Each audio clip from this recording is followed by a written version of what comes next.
Alright, first thing we do is we mount the lathe to the vehicle, just as we did before.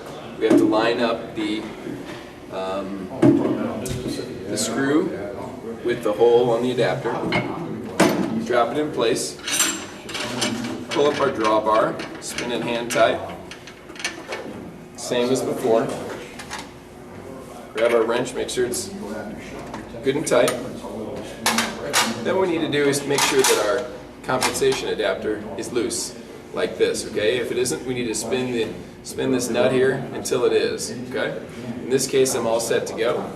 So I can turn the unit on and perform a compensation. So I press the compensate button and wait for it to perform its compensation. Yes, that's what I'm pondering. I'm trying to teach you, and I'm just talking loud.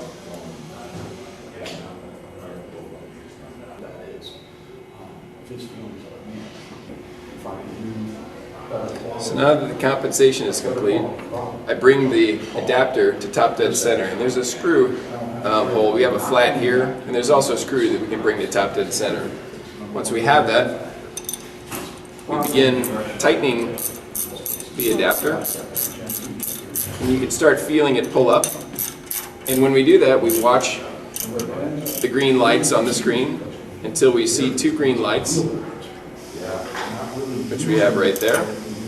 Then we can press test run out to verify the run out. In this case it's 0.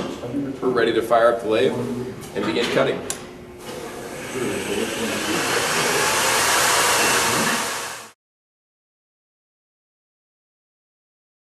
Okay, when adjusting this new compensation adapter, it's important to note that you can adjust from either this nut or this side, I should say. It comes with a 13mm speed wrench. Either way works fine. Whichever side of the lathe is most comfortable for you, I suggest you stick with it. Because what will happen is when you, in this case I'm loosening, if I flip my wrench over I'm tightening, okay? And this would start my adjustment.